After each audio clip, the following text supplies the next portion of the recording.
Behind me is every single Spurs midfielder.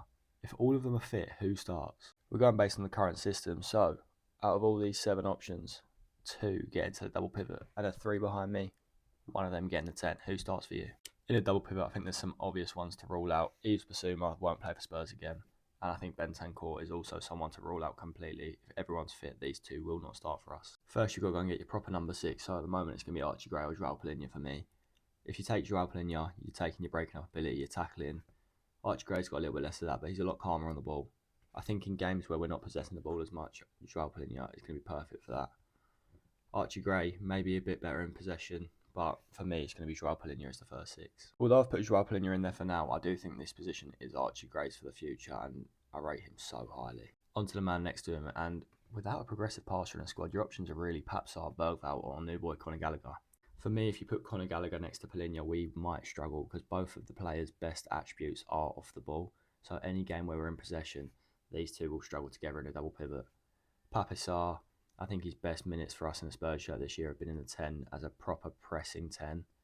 So he's not someone Frank trusts in the 6. And to be honest, Bergvall's not been trusted in the 6 either. He prefers him as a winger. I think he could really turn the screw next to Palhinha with a good run of games, but Frank just doesn't rate him, does he? In games where we're not going to see a lot of possession, teams that may be dominating the ball a lot more than us, I think Gallagher and Palhinha will be a really good double pivot option. They'll do that offside of the ball really well.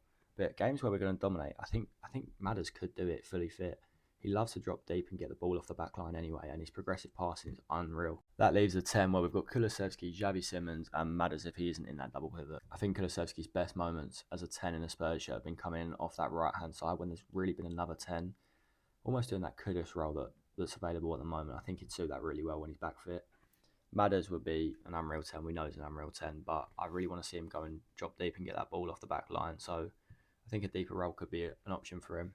And Xavi Simons has not hit anywhere near his ceiling yet. We're starting to see glimpses, and that boy will be unreal for us going forward. So in games where we're not going to dominate the ball, I want to see Joao Palhinha and Conor Gallagher as the double pivot, and either Madders, Xavi, or Papsar in the 10, depending on the scenario. If we need someone with elite passing, it's this man.